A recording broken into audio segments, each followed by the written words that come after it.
안녕하십니까. 만화공인중개사의 저자 이용훈입니다. 오늘은 공인중개사 법령 및 중개실무 제39강 시간으로서 8. 중개학 경영 및 중개윤리 9. 계약서 작성 시 주의사항에 대해서 같이 공부하도록 하겠습니다.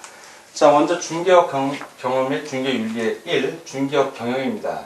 자, 중개학 경영.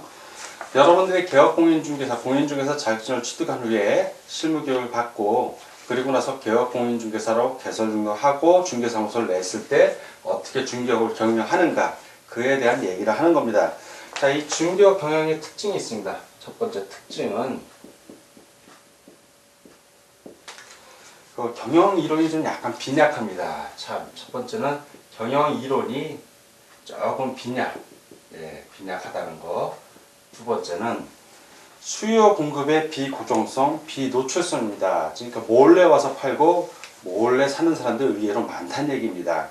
그렇기 때문에 개업공인중개사가 가운데서 중개를 할 수 있는 것이죠. 오픈이 된다면 누구나 알 수 있으니까 시장이 오픈된 상태에서 서로 매도인 매수인이 직접 거래할 수 있지만 수요 공급이 비고정성이고 비노출성으로 인해서 개업공인중개사의 역할이 커지는 겁니다. 자, 수요 공급에 있어서 비고정성, 그리고 비노출성. 세 번째, 부동산 시장의 다양성과 추상성입니다. 구체적으로 개별 매도하는 사람들 하나하나가 각자 생각하는 가격들이 다 다릅니다. 그리고 따라서 물건 하나하나에 대해서 동일한 것이 없고 다 다양하게 존재하고 있고, 그리고 가격이 구체적으로 어떤 산정하는 공산품처럼 원가 개념이 뚜렷하지가 않기 때문에 좀 추상적입니다. 그래서 부동산 시장의 다양성과 추상성. 다음 네 번째입니다. 네 번째, 고객 의사의 유동성. 부동산이 화랑으로 접어들 때는 오늘 2억에 내놨다가 내일 또 2억 1천만 원에 가격을 올리는 경우도 있고, 가격이 떨어지는 경우에는 사는 사람이 오늘 2억에 산다고 했다가 다음날 1억 9천에 사겠다고 이렇게 유동적입니다. 그래서 고객 의사, 자, 머릿속으로 생각하는 거죠. 하고자 하는 바. 고객 의사가 유동적입니다. 유동성. 쉽게 움직인다는 얘기예요. 그리고 다섯 번째는 중개 업무의 다양성입니다. 우리가 중개하는 중개 대상물도 5가지가 있지 않습니까? 토건, 입광공. 중개 대상물도 다양하지만 중개 업무도 다양하게 이루어집니다. 법인인 경우에는 중개업 외에 14가지 중개법인이 할 수 있는 것을 딱 규정해 놨지만, 일반 개인인 개업공인중개사의 경우에는 중개 업무를 법으로 규정하지 않았습니다. 중개 업무 외의 업무를 이걸 해라 하라 하지 마라 법으로 규정하지 않았습니다. 그래서 중개와 관련한 업무가 다양하게 존재하고 있습니다. 중개 업무의 다양성. 여섯 번째입니다. 효율적 인사관리의 중요성. 그렇죠. 중개업은 개업공인중개사 본인이 혼자 하는 경우도 있지만 밑에 소속공인중개사나 중개보조원 등 고용인을 두고 일을 하는 경우가 많습니다. 고용인의 능력이 뛰어날 경우에 개업공인중개사가 업무를 볼 때 중개 업무에 있어서 거래계약서 성사률이 높아지는 경우가 많습니다. 그래서 효율적 인사관리하는 것이 상당히 중요합니다. 또한 이러한 고용인들, 인사관리에서 고용인들이 고의 과실로 인한 잘못으로 중개인에게 손해를 끼친 경우에는 개업공인중개사가 손해배상을 할 의무가 있습니다. 따라서 그런 것도 방지하기 위해서 이런 인사관리, 교육이 참 중요하다는 것을 알 수 있습니다. 다음 7번째입니다. 장래 예측의 곤란성. 경기가 화랑이어도 부동산 경기가 불황일 수 있고, 경기가 화랑일 때 또 부동산 경기가 화랑일 수도 있습니다. 반대로 경기가 불황인데 부동산 경기는 화랑일 수도 있고 불황일 수도 있어요. 그래서 장래 예측이 참으로 곤란합니다. 장래 예측이 쉽지 않아요. 곤란성. 여덟 번째, 수익이 유동적입니다. 경기가 좋을 때는 거래계약 성사를 많이 시켜서 중개보수를 많이 받을 수 있지만, 또 불황기가 오면은 계절적인 요인도 많죠. 봄, 가을의 이사철에는 좀 소위 장사가 잘 됐지만 겨울이나 한겨울이나 한여름에는 이사 수요가 없다 보니까 거래가 많이 끊깁니다. 거래 수요가 없으면 이사도 없고 중개 업무도 당연히 한가해지죠. 그래서 수익이 좀 유동적입니다. 수익의 유동성. 그 외에도 여러 가지가 있지만 대표적으로 중개업 경영의 특징은 이렇게 한 8가지 정도로 정리할 수가 있습니다. 다음, 이 중개업 경영에 있어서 두 번째, 중개업의 단계별 경영전략이에요. 중개업의 단계별, 각 단계로 경영 전략을 좀 세울 수가 있는데, 그 중개업 경영의 단계별 경영 전략은 이제 창업기, 발전기, 확대기로 3개로 나눠 볼 수가 있습니다. 처음에 여러분들이 개업공인중개사가 돼서 처음으로 사무소 개설 등록을 한 겁니다. 창업기가 있을 수 있고, 두 번째는 창업을 해서 이제 발전돼서 나가는 겁니다. 발전기. 그리고 세 번째는 확대하는 겁니다. 확대기. 이 3가지로 나눠볼 수 있는데, 먼저 창업기에는 안정성에 중심을 둔 경영 전략을 세워야 돼요. 안정성. 그렇죠. 일단은 유지가 돼야 수입 확보가 되고, 유지가 돼야 그 중개사무소를 계속 유지할 수 있고, 그래야 발전하고 확대할 수 있는 것이기 때문에 그렇습니다. 따라서 부동산 거래가 활발하게 이루어지는 지역에 중개사무소를 선정하는 것이 유리하고, 고객과 물건 확보를 위한 홍보 활동을 적극적으로 해야 됩니다. 자, 홍보 활동이 무지하게 중요하죠. 초창기에는 홍보 활동, 그리고 운영비 전략을 해야 되고, 또 겸역 등을 할 수 있으면 해서 부대 사업을 강구해 갖고 불황에도 이겨낼 수 있는 그러한 경영 전략이 필요한 때입니다. 창업기. 그렇고 이제 발전기입니다. 발전기는 경제성에 중심을 둔 경영 전략을 세워야 됩니다. 자, 경제성. 수익을 많이 창출할 수 있는 걸 하라는 얘기입니다. 그리고 고객과 물건을 체계적으로 정리를 하고, 경쟁업자와 동종 개업 공인중개사의 동향을 좀 분석할 줄 알아야 됩니다. 동향 분석. 그리고 시장 분석 같은 걸 스스로 하고, 리스팅 농장 같은 것도 확보해서 그 체계적으로 정리하는 시기이기도 합니다. 자, 이제 확대기입니다. 이때는 능률성에 중심을 둔 경영 전략을 세워야 됩니다. 능률성.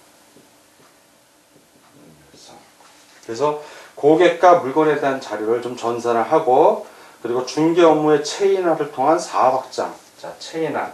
이 체인화를 할 수 있게 법에서, 우리 공인중개사법에서 만들어준 제도가 바로 중개법인이에요. 법인.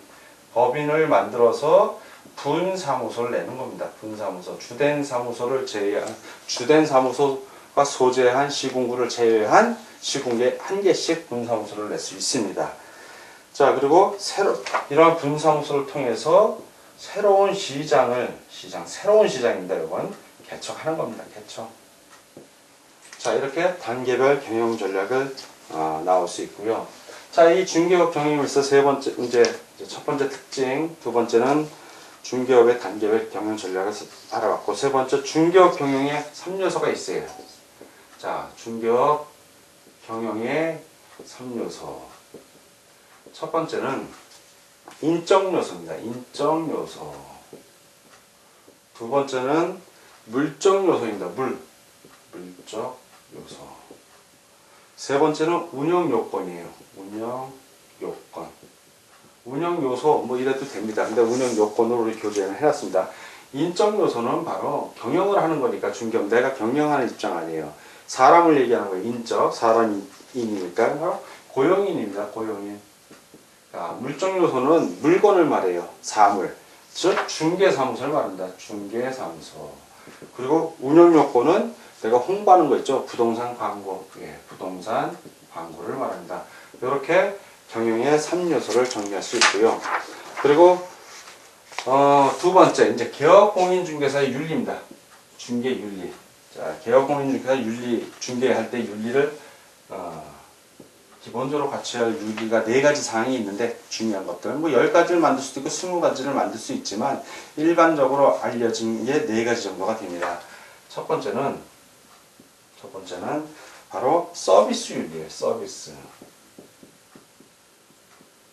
두 번째는 조직 윤리입니다. 조직. 그리고 세 번째는 공중윤리. 공중윤리. 네 번째는 고용윤리입니다. 고용윤리. 이렇게 네 가지가 있는데 각자의 개별적으로 설명을 하자면 서비스 윤리는 중개 의뢰인에게 서비스를 잘하는 윤리입니다. 그래서 중개 의뢰인과의 윤리라고 보면 되고, 조직 윤리라는 건 이거 중요합니다. 조직 윤리. 동업자 정신이라고 그러죠. 동종업계에 있는 같은 개업 공인중개사와의 동업자와의 윤리라고 보시면 돼요. 동업자 정신 뭐 이런 것도 되고, 작게는 중개사무소를 공동으로 사용하는 경우에 같이 사무소 사용하는 동종 개업 공인중개사의 윤리가 될 수도 있고, 넓게는 전국에 있는 개업 공인중개사의 윤리라고 볼 수도 있습니다. 자기가 개업 공인중개사 협회에 가입했을 경우에는 조직윤리라는 것은 크게도 볼 수 있고 작게도 볼 수 있는데, 쉽게 해서 동업자와의 윤리라고 생각하시면 됩니다. 공중윤리는 공중질서에 반하지 않는 윤리, 즉 합리적으로 부동산 거래 질서를 확립하고 일반 공중에게 봉사하는 그런 윤리를 말합니다. 공중윤리라는 것은 부도덕한 경영을 하지 않는다는 얘기죠. 그리고 고용윤리는 고용인과의 윤리입니다. 고용인에게 일정 정도 생활할 수 있게 임금을 주고 일을 시켰으면 그에 대한 그 대우라든가 그가 일을 할 수 있게 여건을 만들어주는, 그리고 정당한 임금을 지불하는 그런 윤리를 말합니다. 자, 이렇게 8. 중개업 경영 및 중개윤리 이렇게 정리를 하고, 다음 9. 계약서 작성 및 주의사항에 대해서 같이 공부하도록 하겠습니다. 자, 이번에는 9. 계약서 작성 시 주의사항. 1. 매도인의 권리관계 확인. 2. 매도인이 법인인 경우의 확인사항. 3. 그 밖의 유의사항에 대해서 같이 알아보도록 하겠습니다. 자, 계약서. 거래계약이 완료가 되면 계약서를 작성하게 됩니다. 근데 계약의 성립하고 거래계약서 작성에 대해서 간단히 설명을 하자면, 계약의 성립이라는 것은 민법상 자유로운 의사표시의 합치로 가능합니다. 따라서 구두도 가능하고 문서로도 가능한 겁니다. 그래서 거래계약서를 민법으로 봤을 때는, 민법의 눈으로 봤을 때는 반드시 작성할 필요는 없어요. 그러니까 개인이 매도인과 매수인이 직접 만나서 서로 사고 팔 때는 계약서 없이도 가능합니다. 구두계약도 계약이기 때문에 그렇습니다. 그러나 공인중개사법상 개업 공인중개사가 중개를 했을 때는 중개를 통해서 거래가 완성됐을 때, 그럴 때는 거래계약이 성립된 것이고, 반드시 이때는 거래계약서를 작성해서 거기에 서명하고 난인해야 합니다. 누가? 개업 공인중개사가 그렇게 해야 되는 것입니다. 공인중개사. 따라서 공인중개사법이 민법보다는 특별법에 해당이 됩니다. 자, 매도인의 먼저 권리관계 확인부터 하나씩 알아보겠습니다. 매도인의 권리관계 확인. 첫째는 왜 매수인보다 매도인을 중시 여기냐면, 권리를 파는 사람이기 때문에 그래요. 사는 사람은 돈만 지불하면 돼요. 즉 쉽게 해서 위조지폐인지 아닌지만 알면 되는데, 우리나라는 화폐 관리법이 엄격합니다. 그리고 화폐 보안도 잘 돼 있기 때문에 위조지폐가 거의 나오질 않아요. 그래서 매수인의 경우에는 큰 문제가 없는데, 매도인의 권리관계에 있어서 등기부, 공시제도에 있어서의 등기부를 우리나라에서는 공신력을 인정하지 않는 제도를 갖고 있습니다. 그래서 공신력을 인정하지 않더라도 그 공시 기능은 확보를 해놨기 때문에 등기부 등본을 꼭 확인을 해야 됩니다. 그러기 위해서는 바로 매도인의 권리관계가 무척 중요하다는 걸 알 수 있죠. 즉 소유권을 사고 파는 거지, 집을 사고 팔 때 집 자체, 콘크리트나 나무를 사고 파는 게 아닙니다. 그 집에 대한 소유권 권리를 사고 파는 것입니다.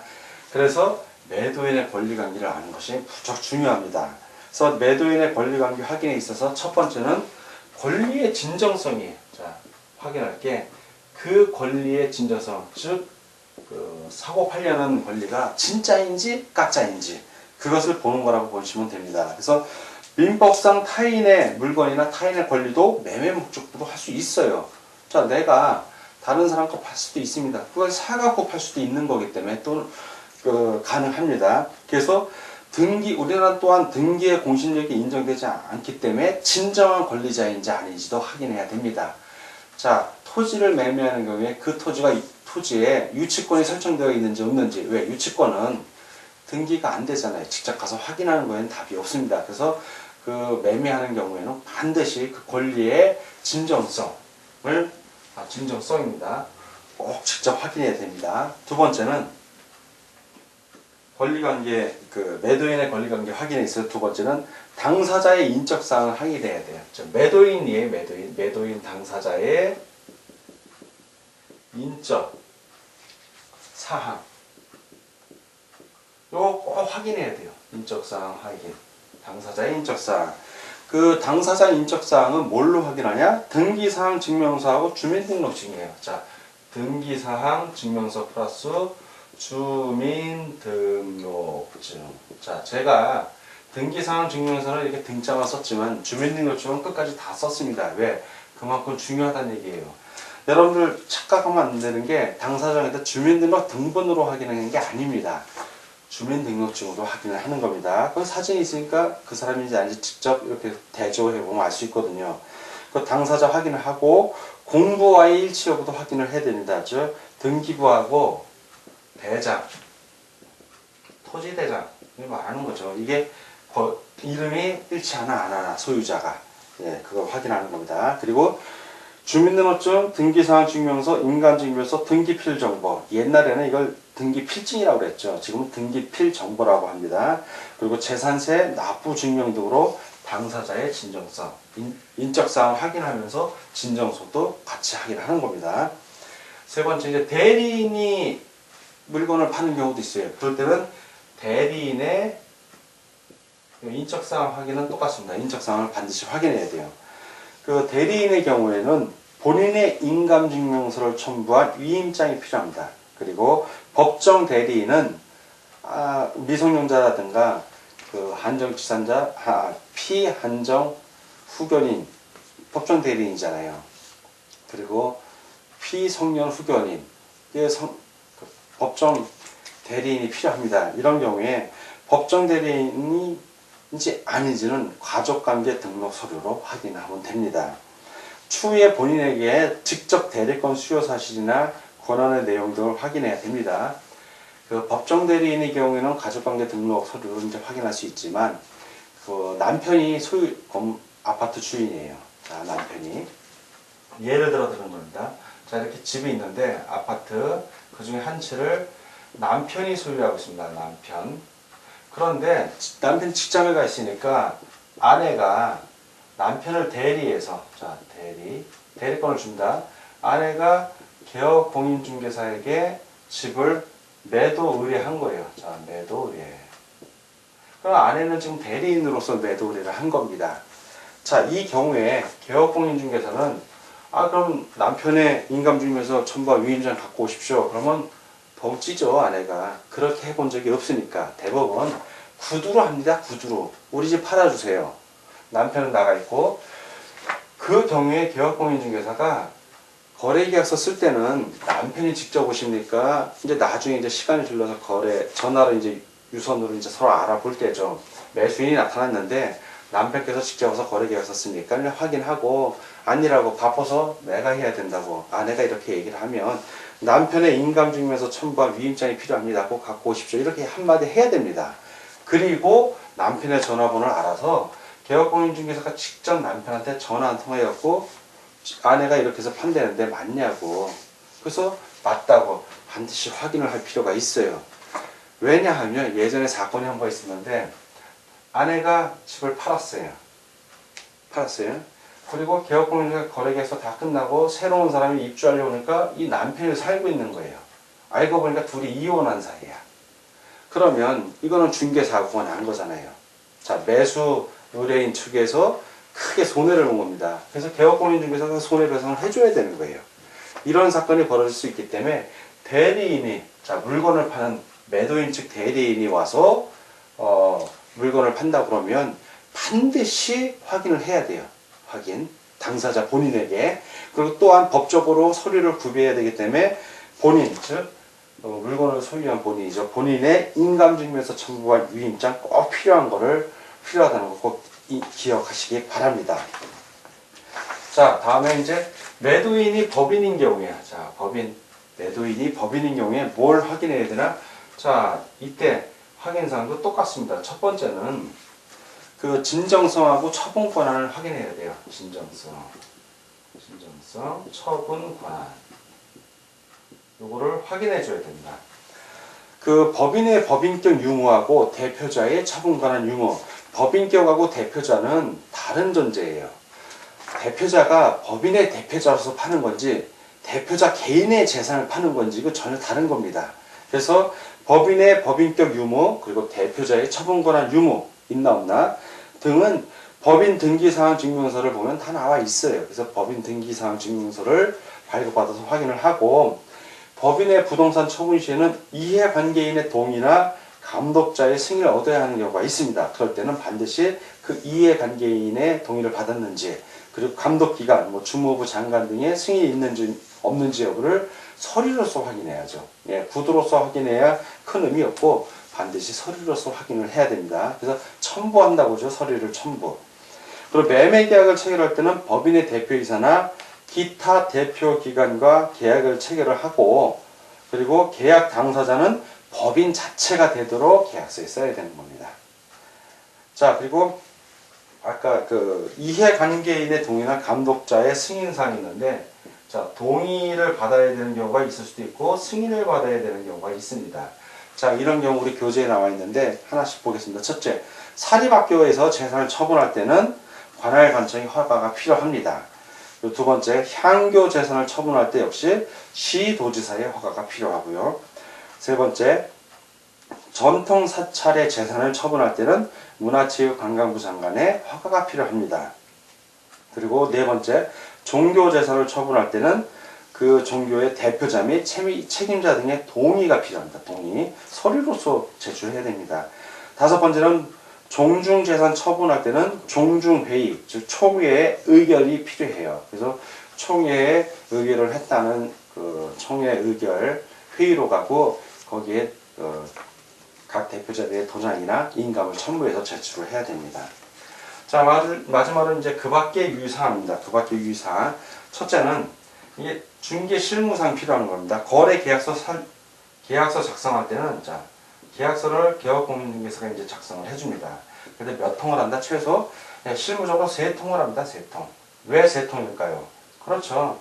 거래 당사자 매도인 매수인 측 매도인이 하나 갖고 매수인 하나 갖고 개업공인중개사 본인도 하나를 가져야죠. 최소. 공동중개했다면 4통이죠. 예, 매도 측 개업공인중개사, 매수 측 개업공인중개사 각자 하나씩 갖고 있어야 됩니다. 그 개업공인중개사는 이제 거래계약서 사본을 5년간 보관합니다. 사본을 5년간 보관하는데 만약에 이 규정대로 2통만 해도 되죠. 법적으로는 당사자, 자, 매도인이 있고 매수인이 있다면 2통을 해서 하나씩 주면 돼요. 근데 지금 개업공인중개사가 사본을 5년간 보존을 해야 되는데 사본을 5년간 2통 만들어서 한 부를 복사해서 각자 해야 되는데 복사하는 게 시간 걸립니다. 의외로 개업공인중개사 사무실에 복사기 있는 집이 많지가 않아요. 컴퓨터에 스캐너를 이용해서 복사를 해야 되는데 그렇게 하지 말고 아예 3통을 만들어서 한 통 주고 한 통 매도인, 한 통 매수인, 나머지 한 통은 개업공인중개사 본인이 갖고 있으면 돼요. 사본의 역할을 하기 때문에. 자, 그렇게 하면 되고요. 계약서의 서식은 법정 서식이 있다 없다. 법정 서식은 따로 있지 않습니다. 물론 거래계약서에 반드시 들어가야 될 사항에 대해서는 법에서 규정하고 있습니다. 그건 다음 시간에 배우겠지만 거래계약서에 법정 서식은 없고 표준 서식에 권장을 할 수 있다. 협회에서 쓰는 표준 서식은 권장 사항이지만 법에서 규정하고 있는 계약서의 필수적 기재사항에 다 들어가 있기 때문에 여러분들의 공인중개사협회에서 보급하는 그 거래계약서 양식을 다운받아서 쓰면은 법적인 하자는 거의 없습니다. 그리고 세 번째, 법률 용어는 가급적 법률 용어로 쓰는 게 좋습니다. 왜? 명확하기 때문에 그렇고요. 표현이 명료해야 돼요. 누구 건지 애매한 문장으로 넣으면 안 되고 정확하게 문장을 넣어줘야 됩니다. 자, 오늘은 공인중개사 법률 및 중개실무 제39강 시간이었고 8. 중개업 경험 및 중개윤리 9. 계약서 작성 시 주의사항에 대해서 같이 공부하였습니다. 오늘 공부하느라고 수고 많으셨습니다. 다음 시간에 뵙겠습니다. 감사합니다.